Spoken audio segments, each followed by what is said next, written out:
In mathematics, a geometric progression, also known as a geometric sequence, is a sequence of non-zero numbers where each term after the first is found by multiplying the previous one by a fixed, non-zero number called the common ratio.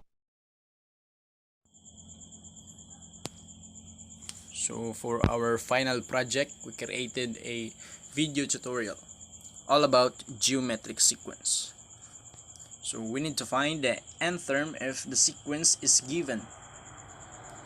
Finding the nth term if only two terms were given, so we need to find the common ratio and find the a sub 1. Last, we need to find the summation of the given sequence.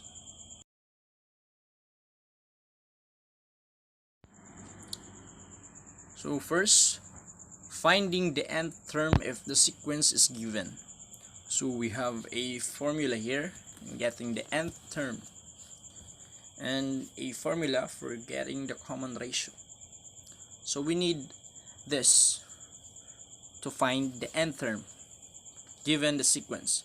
So the sequence is 3, 6, 12, 24, 48, 96, and so on. So here we have the sequence. It's 3, 6, 12, 24, 48, and 96, and which is labeled from a sub 1 to a sub 6, which means that 3 is a sub 1 and the preceding terms will be a sub 2, a sub 3, a sub 4, a sub 5, and a sub 6. So we need to get the ratio of this sequence. So in order to get the ratio, we need to divide the second term into the first term. So our second term is 6 and the first term is 3. So we need to divide 6 by 3. So 6 divided by 3 is equals to 2. So in order to confirm that, we need to multiply 3 by 2 in order to get the next term. So in order to check that, let us apply 3 times 2 is equals 6. Then again, 6 times 2 is equals to 12. And 12 times 2 is equals to 24. And then 24 times 2 to 48. And 48 times 2 to 96.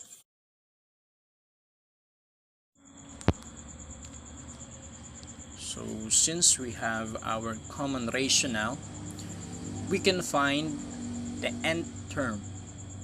So in this example, we need to find the fifth term. And as you can see, we already have the fifth term, which is 48 from the sequence given. So in this example, this is only a recheck. Okay? So we need to confirm that 48 is really the fifth term. So following the formula, so a sub n, our a sub n now is become a sub 5. Our n is substituted by 5 because our goal here is the fifth term, so 5. And then our a sub 1, which is 3, and our ratio is 2. Then since our n is 5, so we need to substitute n here again as 5 and then minus 1. So 5 minus 1 is equal to 4. And then 2 raised to 4 becomes 16.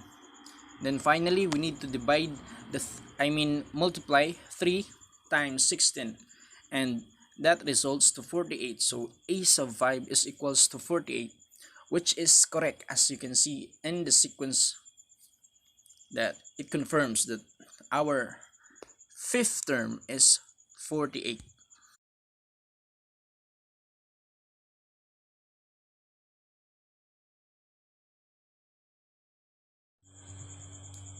So another example. So in this example, we need to find the 12th term. So as you can see, the sequence is from a sub 1, which is 3, to a sub 6, which is 96. So as I demonstrated earlier, since we have our ratio, we determined what is our ratio, which is 2.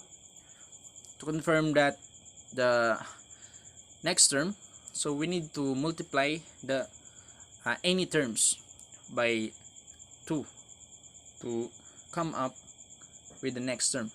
So if you multiply 3 by 2, the result is 6, which is correct in the sequence.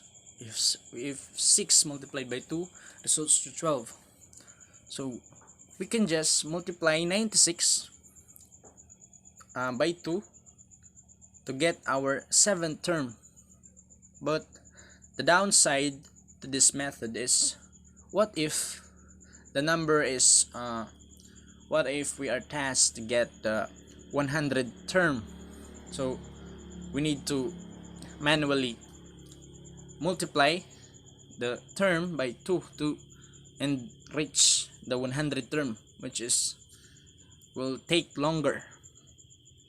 So that is why we have the formula for finding the nth term. And for that, we just need to determine which is what is our ratio, our common ratio.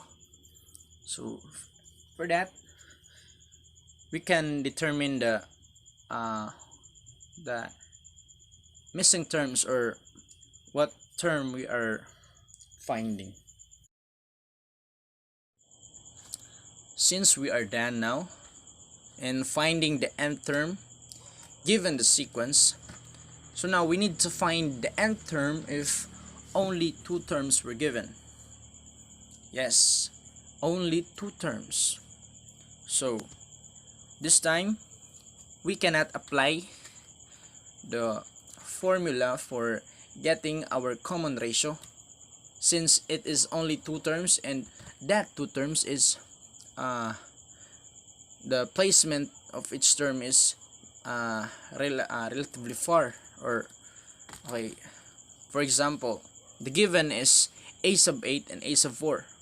Since the preceding terms of a sub 8 is a sub 9, and as for a sub 4, it is a sub 5. So we cannot apply the common ratio formula in getting the common ratio.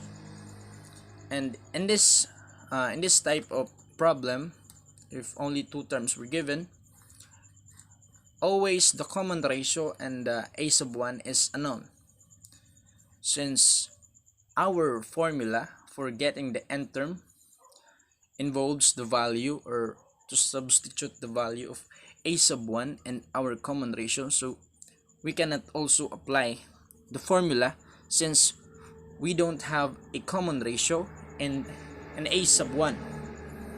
So there are steps or to do this.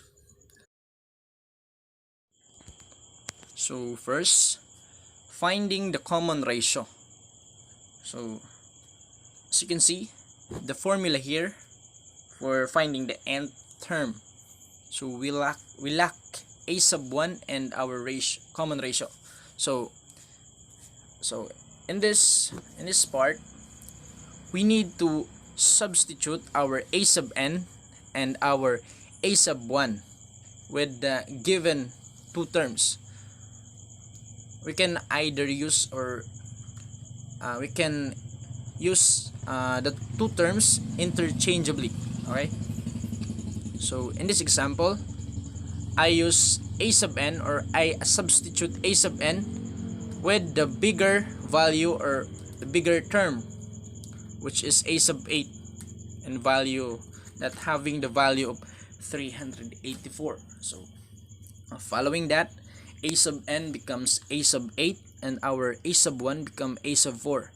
Then copy the ratio, the denoted r, and then for the n minus 1, since our n is 8, so we need to put 8 here, and let us substitute the 1 as 4 for our 4th term. So that's how we do it.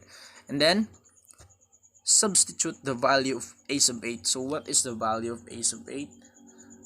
You can see here that it is 384 equals the value of a sub 4, which is 24.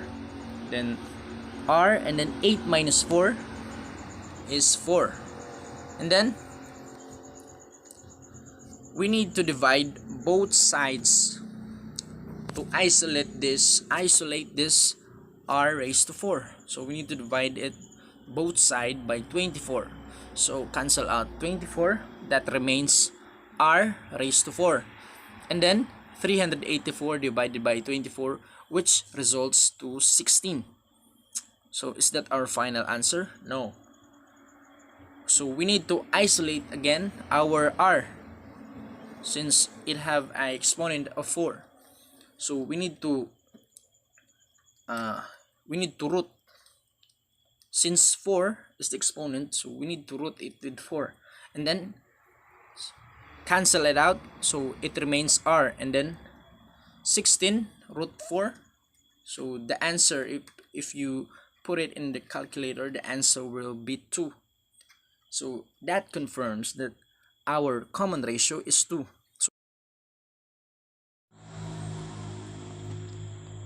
So next, we need to find our a sub 1. So again, just like we have done earlier, following the formula, and then in this part,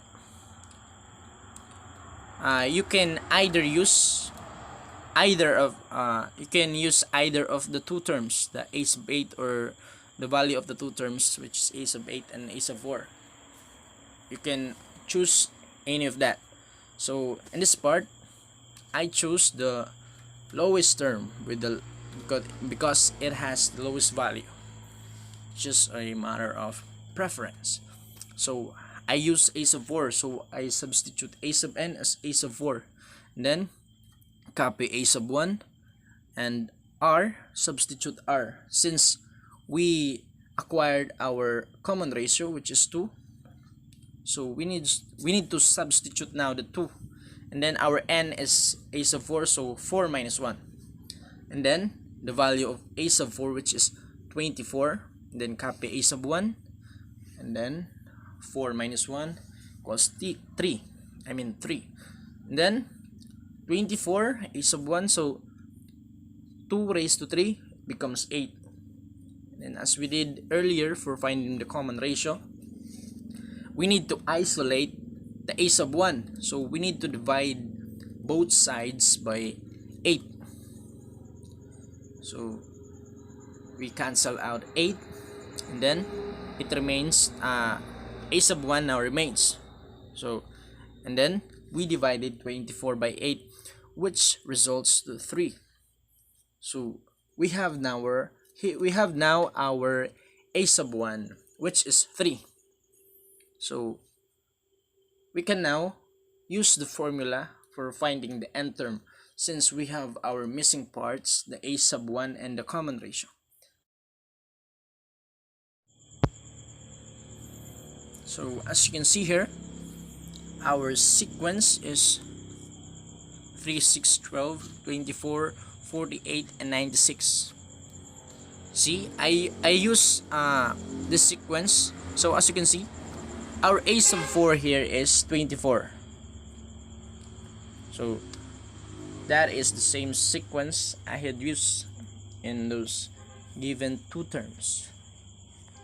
So I highlighted the a sub 1, which is 3, which is correct, and then also our common ratio, which is 2. So therefore our answer is correct. So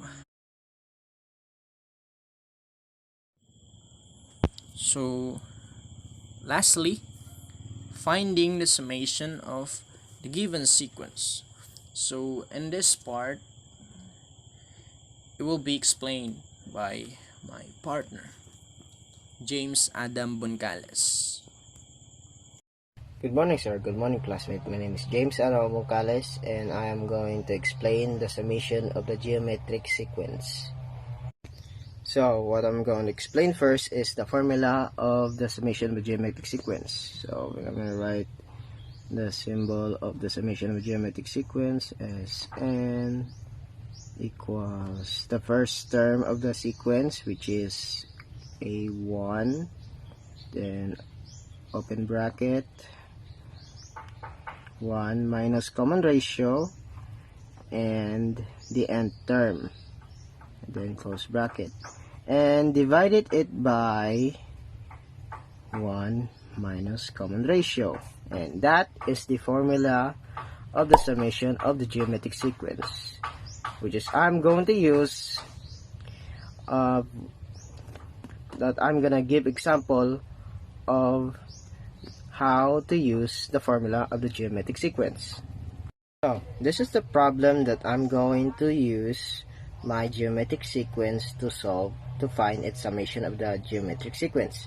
So I'm gonna put the formula first to understand. So Sn equals first term a1 times 1 minus common ratio, and then term, and then 1 minus common ratio. So to find the common ratio, we must divide the first term and second term. So 3, 6 equals 2. So the common ratio is 2. So Sn equals 3, which is the first term. We must copy the first term. So times 1 minus 2 and 5. So and then divided by 1 minus 2.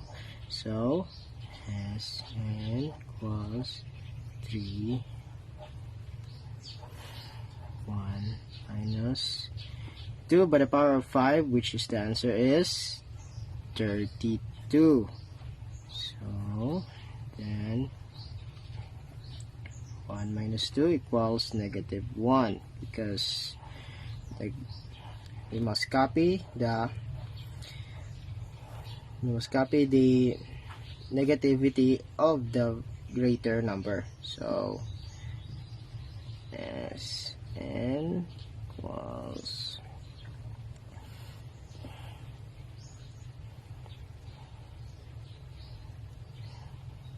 3 by 31 and negative 1. So Sn equals, wait, you can see it, it's right here. Wait, I'm trying to fix this.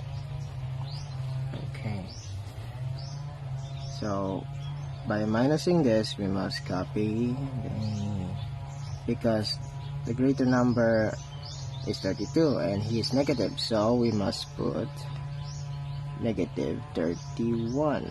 Okay, and then times it would be negative 93 divided by negative 1. So the answer is Sn equals 93. So 93 is our summation of the geometric sequence of this problem. And I hope you understand the summation of a geometric sequence right now, and hope you like the video, and bye.